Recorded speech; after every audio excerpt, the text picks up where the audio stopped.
الحمد للہ رب العالمین والصلاة والسلام علی سید الانبیاء والمرسلین۔ ابھی اطلاع ملی کہ انڈیا میں ناگپور شہر میں ہمارے بہت ہی مشہور و معروف ہستی جو دعوت اسلامی کے حوالے سے ہند کے روح رواں تھے، حضرت علامہ مولانا عبدالحلیم صدیقی صاحب اور رحمۃ اللہ تعالی علیہ وصال فرما گئے۔ انا للہ و انا الیہ راجعون۔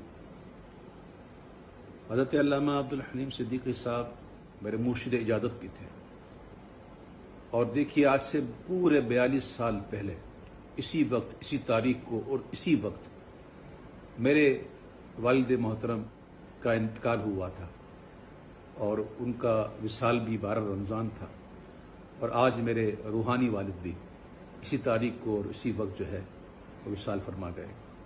اللہ تعالیٰ مفتی صاحب کے درجات کو بلند فرمائے، اللہ تعالیٰ ان کے درجات کو بلند فرمائے، اللہ تعالیٰ ان کے لواحقین کو اور ان کے احباب کو، ان کے مریدین کو اللہ صبر عطا فرمائے، اور اہل سنت الجماعت کا یہ جو عظیم نقصان ہے اللہ اپنی رحمت سے اسے پر فرمائے، اس خلا کو پر فرمائے، اور اللہ ان کا اچھا نعم البدل نصیب فرمائے۔ دعا گو ہیں اللہ تعالیٰ حضرت کے درجات کو بلند فرمائے، حضرت کے فیوز و برکات سے ہم تمام کو مستفیض فرمائے۔ آمین بجاہ نبی امین صلی اللہ علیہ وسلم، وصلی اللہ علی حبیبہ محمد وآلہ وصحبہ اجمعین برحمتک یا ارحم الراحمین۔